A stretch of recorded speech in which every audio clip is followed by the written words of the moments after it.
નમસ્કાર વિદ્યાર્થી મિત્રો, વિડિયો લેક્ચરના માધ્યમથી ઓનલાઈન એજ્યુકેશનમાં આપ સૌનું ફરી એકવાર હાર્દિક સ્વાગત છે.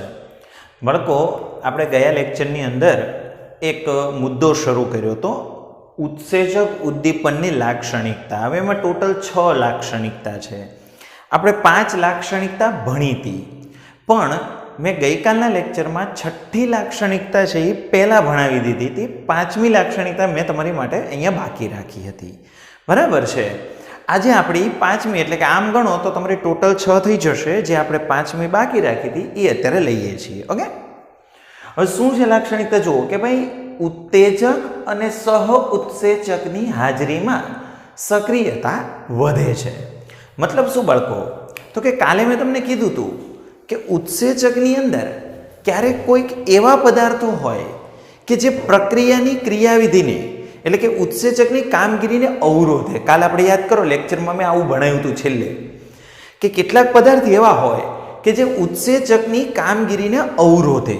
તો બાળકો, જે પદાર્થો ઉત્સેચકની કામગીરીને અવરોધે એને આપણે નિરોધક, અથવા એને કીધું હતું આપણે ઉદ્દીપકીય વિષ, અથવા તો એને કીધું હતું ઝેર. રાઈટ? આજે શું મુદ્દો છે જુઓ કે ઉત્તેજક અને સહ ઉત્સેચકની હાજરીમાં સક્રિયતા વધે. મતલબ શું? તો કેટલાક પદાર્થો બાળકો એવા છે કે એની હાજરીથી ઉદ્દીપકની ક્રિયાશીલતામાં વધારો થાય. કાલે આપણે ઘટાડો કરતા હતા એવું સમજ્યા. આજે આપણે શું ભણીએ? તો કે કેટલાક પદાર્થો એવા છે કે એની હાજરીને કારણે ઉત્સેચકોની ક્રિયાશીલતા, બરાબર, કામ કરવાની ક્ષમતામાં વધારો થતો હોય છે. તો ઈ કોણ? તો કે ઉત્તેજક અને સહ ઉત્સેચક. એટલે કે ઉત્તેજક અને સહ ઉત્સેચકની હાજરીને કારણે ઉદ્દીપકની ક્રિયાશીલતામાં, એટલે કે કાર્ય કરવાની ક્ષમતામાં વધારો થશે. તો સમજવું પડશે કે આ શું છે, ઉત્તેજક શું છે અને સહ ઉત્સેચક શું છે. એની હાજરીથી શું થાય હું બોલી ગયો કે આ બેની હાજરીથી શું થાય? તો કે ઉદ્દીપકની ક્રિયાશીલતા વધી જાય, એટલે કે ઉદ્દીપકની કામ કરવાની ક્ષમતામાં વધારો થઈ જાય. રેડી?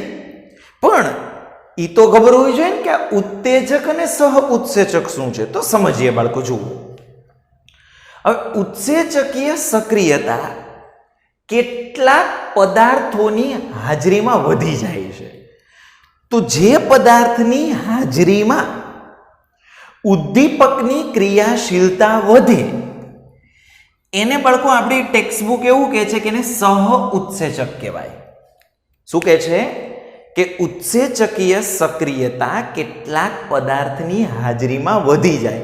એટલે કે કેટલાક પદાર્થો એવા છે જો એ હાજર હોય તો ઉદ્દીપકની કામગીરી ખૂબ વધી જતી હોય. તો આપણી ટેક્સ્ટબુક એને કહે છે સહ ઉત્સેચક. પણ બાળકો, હું તમને અહીંયા એક વસ્તુ જરૂરથી સ્પષ્ટ કરીશ. શું? આ સહ ઉત્સેચક છે એ ઉત્સેચકની અંદર ભળેલા કોઈ પદાર્થ છે, બરાબર? એટલે એ બિન પ્રોટીન ઘટક કહેવાય. કેમ કે ઉત્સેચક છે એ પ્રોટીનના બનેલા છે. પણ આ ઉત્સેચકની ક્રિયાશીલતા વધારવા માટેના અંદર જે વધારાના પદાર્થ છે એટલે આપણે એને બિન પ્રોટીન ઘટક કહીએ છીએ. બરાબર છે? હવે તમે લોકો બધા જ જાણો છો કે પ્રક્રિયામાં ઉદ્દીપકનું પ્રમાણ ખૂબ ઓછું જોઈએ ને, તો ઉત્સેચકનું પ્રમાણ તો ઓછું જ જોઈએ. સિમ્પલ લોજિક છે, કેમ કે ઉત્સેચક તમારો ઉદ્દીપક છે. તો વિચાર કરો કે ઉત્સેચકી ઉદ્દીપક છે, જો હવે એનું પ્રમાણ ઓછું જોતું હોય તો એની કામગીરી સુધારે એવા બિન પ્રોટીન ઘટક હોય એનું પ્રમાણ તો તમારે ઓછું જ જોઈએ કે નહીં? તો કે જ્યારે બિન પ્રોટીન ઘટકોનું અલ્પ પ્રમાણ ઉત્સેચકની સાથે હાજર હોય તો ઉત્સેચકીય સક્રિયતા નોંધપાત્ર રીતે વધી જાય છે. એટલે બાળકો એ સમજો કે ઉદ્દીપકની કામગીરી અવરોધે એને આપણે નિરોધક અથવા વિષ કીધું હતું, પણ ઉદ્દીપકની ક્રિયાશીલતા જે વધારે એને આપણી ટેક્સ્ટ બુક સહ ઉત્સેચક કે છે, પણ એ ઉત્સેચક સિવાયનો ભાગ છે. હવે ઉત્સેચક પ્રોટીનના બનેલા છે એટલે આ પ્રોટીન સિવાયનો ભાગ છે, એટલે આપણે એને કહીએ છીએ બિન પ્રોટીન. તો કે જ્યારે આ બિન પ્રોટીન ઘટકનું પ્રમાણ ઉત્સેચકની સાથે હાજર હોય તો ઉત્સેચકીય ક્રિયાશીલતા નોંધપાત્ર રીતે વધે. પણ બાળકો અહીંયા તમને એક સ્પષ્ટતા કરી દઉં. શું બાળકો, બિન પ્રોટીન ઘટકો છે ને એ બે ટાઈપના હોય. બિન પ્રોટીન ઘટકો કેટલી ટાઈપના હોય બાળકો? બે ટાઈપના હોય. એક કાર્બનિક અને બીજું અકાર્બનિક. જો બિન પ્રોટીન ઘટક એટલે કે ઉત્સેચકની સાથે હાજર રહેલા પ્રોટીન સિવાયના પદાર્થો એટલે બિન પ્રોટીન ઘટક એ બે ટાઈપના હોય. કાર્બનિક પણ હોય અને અકાર્બનિક પણ હોય. જો ઉત્સેચકની સાથે ભળેલો પદાર્થ બિન પ્રોટીન ઘટક જો કાર્બનિક હોય તો એને કહેવાય બાળકો સહ ઉત્સેચક. ઇંગ્લિશમાં કહેવાય કોએન્ઝાઇમ. એન્ઝાઇમ એટલે ઉત્સેચક. તો જો ઉત્સેચકમાં બિન પ્રોટીન ઘટક તરીકે જો કાર્બનિક પદાર્થ હાજર હોય તો એને સહ ઉત્સેચક કહેવાય. પણ આપણી ચોપડી એવું સ્પષ્ટતા નથી કરી, હું કરું છું. પણ જો ઉત્સેચકની સાથે બિન પ્રોટીન ઘટક તરીકે અકાર્બનિક પદાર્થ ભળેલા હોય, ઉત્સેચકની સાથે બિન પ્રોટીન ઘટક તરીકે જો અકાર્બનિક પદાર્થ ભળેલા હોય તો બાળકો એને ઉત્તેજકો આપણે કહેશું. શું કહેશું આપણે એને? ઉત્તેજકો. હવે ઉત્તેજક તરીકે કોણ હોય? જો સહ ઉત્સેચક તરીકે અમુક કાર્બનિક પદાર્થ હોય, તો ઉત્તેજક તરીકે કોણ હોય? તો કે અકાર્બનિક પદાર્થ.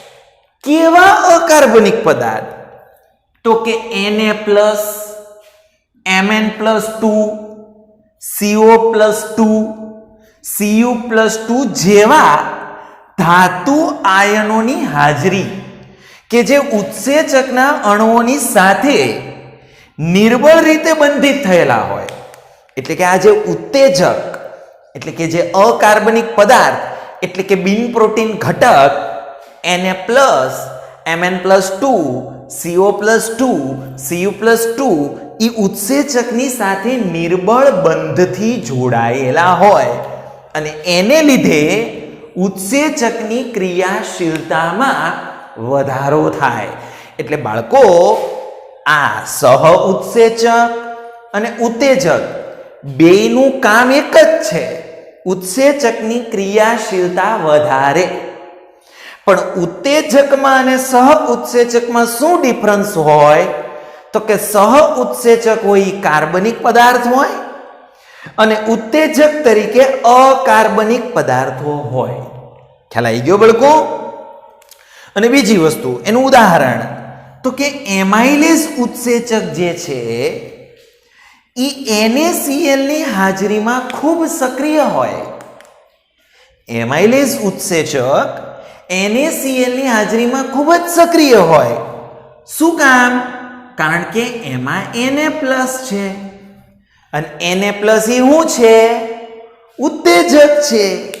તો NaCl માં Na+ છે જે ઉત્તેજકનું કામ કરે, એટલે એની હાજરીમાં એમાઇલેઝની ક્રિયાશીલતા એટલે કે સક્રિયતા ખૂબ જ વધારે હોય છે. ક્લિયર બાળકો? કે ડાઉટ? આ ઉત્તેજક અને સહ ઉત્સેચકની હાજરીમાં સક્રિયતા વધે, આ ટોપિક બાળકો દરેકને ક્લિયર થઈ ગયો છે? ઓકે. હવે અહીંયા આગળ આપણે ઉત્સેચક ઉદ્દીપનની લાક્ષણિકતા બાળકો પૂરી થઈ જાય છે. હવે જે આપણે ટોપિક ભણવા જઈ રહ્યા છીએ એનું નામ છે ઉત્સેચક ઉદ્દીપનની ક્રિયાવિધિ. એટલે કે ઉત્સેચક વડે ઉદ્દીપન કઈ રીતે થાય, એટલે કે ઉત્સેચક વડે પ્રક્રિયાનો વેગ કઈ રીતે વધે એને આપણે ડિસ્કસ કરીશું. તો બાળકો હું એકવાર અગાઉ બી બોલેલો છું કે ઉત્સેચક કલીલ દ્રાવણ બનાવે. યાદ છે આપણે જ્યારે ઉત્સેચકની શરૂઆત કરી ત્યારે જ બોલ્યો હતો. તો ઉત્સેચકના કલીલમય કણો હોય, બરાબર છે, એની સપાટી પર ઘણા બધા છિદ્રો હોય. એટલે દાખલા તરીકે આ ઉત્સેચક છે તો આની સપાટી ઉપર ઘણા બધા છિદ્ર હોય. કેમ આપણે અધિશોષક એનામાં છિદ્ર હોય કે ન હોય? તો બાળકો આ ઉત્સેચક ઈ ઉદ્દીપક એટલે આપણો અધિશોષક જ છે, બીજી કઈ નવીન વસ્તુ નથી. પણ ઉત્સેચકના કણોનું કદ કલીલ કણોના કદ જેટલું હોય. હા, કલીલ કણોનું કદ કેટલું હોય એ આપણે આની પછીનો પોર્શન જ્યારે કલીલ સ્ટાર્ટ કરીએ ત્યારે હું કહીશ, બરાબર? તો ઉત્સેચકના કણોનું કદ કલીલ કણોના કદ જેટલું હોય એટલે કે ઉત્સેચકના કલીલમય કણો. હવે ઉત્સેચક એટલે આપણો ઉદ્દીપક અને ઉદ્દીપક એટલે આપણો અધિશોષક. તો ઓબ્વિયસ વસ્તુ છે કે એની સપાટી ઉપર છિદ્ર તો હોવાના જ. હવે એ છિદ્ર જે હોય એ ચોક્કસ આકારના હોય. એટલે કે આ ઉદ્દીપક, આ ઉત્સેચક છે એની સપાટી ઉપર છિદ્ર હોય, બરાબર? એ છિદ્રનો ચોક્કસ આકાર હોય, બરાબર? આપણે ખબર ઓલી વર્ણનાત્મક જીઓલાઇટ વડે આકાર વર્ણનાત્મક ઉદ્દીપન ભણાવ્યું ત્યારે મેં તમને કીધું હતું. આ થોડુંક એની જેવું જ છે કે ઉત્સેચકની સપાટી ઉપર શું હોય તો કે છિદ્રો હોય અને દરેક છિદ્રોનો દરેક આકાર કંઈક અલગ હોય. મતલબ હું ઉત્સેચક બદલાઈ જાય તો એવું નથી કે એના ઉપર છિદ્ર બદલાય, છિદ્રનો આકાર બદલાઈ જાય. છિદ્ર તો હોય જ. કોઈ પણ ઉત્સેચક લઈ લો એની સપાટી પર છિદ્ર તો હોય જ, પણ એ દરેક ઉત્સેચકની સપાટી પર છિદ્રના આકાર અલગ અલગ હોય. એટલે તો બાળકો એના ઉપર ચોક્કસ પ્રકારના પ્રક્રિયકોનું જ અધિશોષણ થાય. એટલે તો આપણે એવું કહીએ છીએ કે એક ઉત્સેચક એક ઉદ્દીપક એક ઉત્સેચક એક પ્રક્રિયાને ઉદ્દીપિત કરી શકે તો એ બીજી પ્રક્રિયાને ઉદ્દીપિત ન કરી શકે. કેમ? કેમ કે પ્રક્રિયક બદલાય એટલે એનો આકાર બદલાઈ જાય. હવે ઉત્સેચકની સપાટી ઉપર એવા અણુઓનું જ અધિશોષણ થઈ શકે કે જેનો આકાર ઉત્સેચકના છિદ્રનો પૂરક આકાર હોય. દાખલા તરીકે હું એમ કહું છું કે આ માર્કર પેન છે, આ ઢાંકણું છે, તો શું તમે આની ઉપર ગમે એ ઢાંકણું ફિટ કરી શકો? ના કરી શકો. કેમ? તો કે આનો પૂરક આકાર અંદર હોય, એ બે એકબીજામાં મેચ થાય, એ એકબીજામાં બંધ બેસે તો જ આ ફિટ થાય ને. એમ ઉદ્દીપક ઉત્સેચકની સપાટી ઉપર છિદ્ર હોય, એનો ચોક્કસ આકાર હોય, એ આકારમાં બંધ બેસી શકે એવા પ્રક્રિયક જ એની ઉપર અધિશોષિત થાય અને ત્યારે જ એ ઉદ્દીપિત કરી શકે.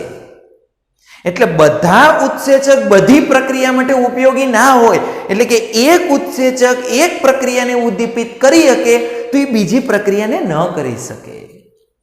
અને બાળકો, મેં તમને એક વખત ભણાવ્યું હતું કે ઉત્સેચકોની સક્રિયતા ક્રિયાશીલતાની સપાટી ઉપર હોય. શું કામ? કેમ કે એમાં છિદ્ર હોય અને એ છિદ્રની અંદર આવા ચોક્કસ ક્રિયાશીલ સમૂહ હાજર હોય. કેમ આપણે ઉદ્દીપકમાં એવું નથી કહેતા કે એના ઉપર પૃષ્ઠ ઉપર સક્રિયતા હોય? તો ઉત્સેચક એ ઉદ્દીપક જ છે, તો એની ક્રિયાશીલતા એની સક્રિયતા એની સપાટી ઉપર જ હોય. પણ એ સક્રિયતા કોના લીધે હોય? તો કે NH2, COOH, SH અને OH આવા બધા ક્રિયાશીલ સમૂહને કારણે હોય. ખ્યાલ આવે છે? તો જો તમને આ વસ્તુ હું તમને એક સરસ મજાના ઉદાહરણથી સમજાવી દઉં. કયું ઉદાહરણ? તો કે બાળકો તાળાકૂચી મોડેલ. શેનાથી આ વસ્તુ હું સમજાવી રહ્યો છું તમને? તાળાકૂંચી મોડેલ. રેડી? તાળું અને ચાવીના નમૂનાથી હું સમજાવું. તો બાળકો તમને ખબર જ છે કે દરેક તાળાની ચાવી અલગ હોય. મતલબ તાળું બદલાય, ચાવી બદલાય. હવે તમને બધાને ખબર છે, જો તમે ચાવીનું બારીકાઈથી નિરીક્ષણ કર્યું હશે તો તમને ખ્યાલ હશે, ચાવીની સપાટી ઉપર ચોક્કસ આકાર હોય ને. હે? એમ બાળકો આ enzyme, E for enzyme, enzyme એટલે કે ઉત્સેચક. તો બાળકો આ ઉત્સેચકની સપાટી ઉપર પણ આ ચાવીનો જેવો આકાર હોય એવો જ એના છિદ્રનો કોઈક ચોક્કસ આકાર હોય. બરાબર છે?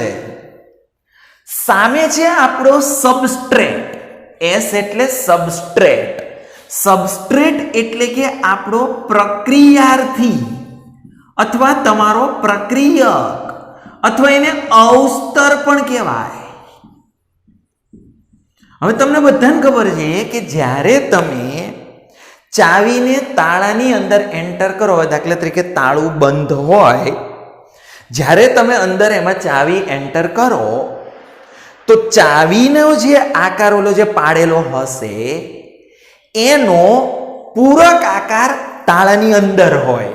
દાખલા તરીકે ચાવીમાં આ રીતે આકાર છે તો સામે એનો પૂરક આકાર તાળામાં હોય. એટલે જ્યારે તાળું અને ચાવી તમે બેને બંધ બેસાડો એટલે આ રીતે બંધ બેસે. એવી જ રીતે બાળકો ઉત્સેચકની સપાટી ઉપર આવી રીતે સક્રિય સ્થાન હોય. ઉત્સેચકની સપાટી ઉપર શું હોય બાળકો? સક્રિય સ્થાન હોય. બાળકો અહીંયા ચોપડીમાં એક ભૂલ છે. ચોપડી વાળે સક્રિય સ્થાન અહીંયા તીર આપેલું છે, અહીંયા ભૂલ છે. સક્રિય સ્થાન ઉત્સેચકની સપાટી ઉપર હોય. હવે ઈ સપાટી ઉપર તમારો પ્રક્રિયાર્થી આવી, જેમ કેમ ચાવી તાળામાં બંધ બેસે એમ ઉત્સેચકની સપાટી ઉપર તમારો પ્રક્રિયાર્થી બંધ બેસે. એટલે કે કેમ ચાવી તાળાની અંદર એન્ટર થાય એટલે એના પૂરક ખાનાઓની અંદર બંધ બેસી જાય, એમ ઉત્સેચકની જે કાંઈ આકાર હોય એના છિદ્રનો એનો પૂરક આકાર આપણા પ્રક્રિયાર્થી પાસે હોય અને એ પ્રક્રિયાર્થી એની ઉપર બંધ બેસે. તો એનો મતલબ એમ કે ઉત્સેચક ઉદ્દીપનમાં 2 સ્ટેપ હોય. ઉત્સેચક ઉદ્દીપનમાં કેટલા સ્ટેપ હોય બાળકો? 2 સ્ટેપ હોય. ફર્સ્ટ સ્ટેપની અંદર શું થાય તો કે ઉત્સેચકનું પ્રક્રિયાર્થી ઉપર જોડાણ થાય. હવે ઈ પ્રતિવર્તી હોય એટલે ઉત્સેચકનું પ્રક્રિયાર્થી સાથે જોડાણ થાય એટલે એને કહેવાય ઉત્સેચક પ્રક્રિયાર્થી સંકીર્ણ. શું કહેવાય એને બાળકો? ઉત્સેચક પ્રક્રિયાર્થી સંકીર્ણ કહેવાય. બોલું છું, ખ્યાલ આવે છે? શું કામ આવું નામ પડ્યું? કેમ કે ઉત્સેચકની સપાટી ઉપર આવા સક્રિય સમૂહો હાજર છે. એણે આ સબસ્ટ્રેટને પોતાની તરફ આકર્ષો એટલે બેનું જોડાણ થયું એટલે તમારો ઉત્સેચક પ્રક્રિયાર્થી સંકીર્ણ ES બને. એટલે કે ચાવીને તાળામાં એન્ટર હવે કરી દીધી છે. પછી તમે શું કરશો તો કે તાળું ખોલવા માટે તમે ચાવી ફેરવશો ને. એટલે કે જેવો ઉત્સેચકની સપાટી ઉપર પ્રક્રિયાર્થી બંધ બેસે એટલે એમાં રાસાયણિક ફેરફાર શરૂ થાય. કેમ ચાવી ફરે એમ ઉત્સેચકની સપાટી ઉપર જ્યારે પ્રક્રિયાર્થી બંધ બેસે એટલે એમાં રાસાયણિક ફેરફાર શરૂ થાય. ઈ રાસાયણિક ફેરફાર શરૂ થાય એટલે સબસ્ટ્રેટનું રૂપાંતરણ, એટલે કે ઉત્સેચક પ્રક્રિયાર્થી સંકીર્ણ હતો એમાં હવે ધીમે ધીમે સબસ્ટ્રેટનું રૂપાંતરણ એટલે કે પ્રક્રિયાર્થીનું રૂપાંતરણ શેમાં થવા લાગશે તો કે નિપજમાં થવા લાગશે. અને ઈ જે નિપજમાં રૂપાંતરણ થાય, P ફોર પ્રોડક્ટ, નિપજ, ઈ નિપજ ઉત્સેચકની સપાટી પરથી અપશોષણ થઈ જશે, એટલે તમારો ઉત્સેચક હોય એવો ને એવો, હોય એટલી ને એટલી માત્રામાં તમને પાછો મળે. કેમ? આપણે તાળુંમાં ચાવી એન્ટર કરીએ, પછી ચાવી ફેરવીએ એટલે તાળું ખુલી જાય, પછી આપણે ચાવી બહાર કાઢીએ તો ચાવીના આકારમાં કોઈ ફરક પડે છે? તો કે નહીં, પણ તાળું બંધ હતું, ખુલી ગયું ને, ફેરફાર થઈ ગયો. એમ પ્રક્રિયાર્થીનું ઉત્સેચકની સપાટી ઉપર અધિશોષણ થાય, એટલે પહેલા સ્ટેપમાં ઉત્સેચક પ્રક્રિયાર્થી સંકીર્ણ બને. ઈ સંકીર્ણ બને એટલે એમાં રાસાયણિક ફેરફાર શરૂ થાય, અને ઈ રાસાયણિક ફેરફાર શરૂ થાય એટલે તમારા પ્રક્રિયાર્થીનું રૂપાંતરણ P for પ્રોડક્ટ એટલે કે નિપજમાં થાય, અને ઈ નિપજનું ઉત્સેચકની સપાટી ઉપરથી અપશોષણ થાય, અને ઈ અપશોષણ થાય એટલે ઉત્સેચક હોય એટલી ને એટલી માત્રામાં, બરાબર, અને હોય એટલી ને એટલી હોય એટલી ને એટલી માત્રામાં અને હોય એવો ને એવો જ ઈ તમને પાછો મળી જશે. બોલું છું ઈ ખ્યાલ આવે છે? સમજાય છે બરાબર? તો આ રીતે ઉત્સેચક ઉદ્દીપનની ક્રિયાવિધિ આપણે તાળાકૂચી, કૂચી એટલે ચાવી, મોડલ દ્વારા આપણે સમજી શકીએ છીએ. Concept clear? સમજાય? જો બાળકો તમને આજના લેક્ચરમાં કાંઈ પણ પ્રકારનો ડાઉટ હોય તો એની ટાઈમ પૂછી લેજો. આશા રાખું કે તમને આજનો વિડીયો લેક્ચર પસંદ આવ્યો હશે. હવે આપણે નેક્સ્ટ લેક્ચરની અંદર આગળ વધશું. Okay, thank you.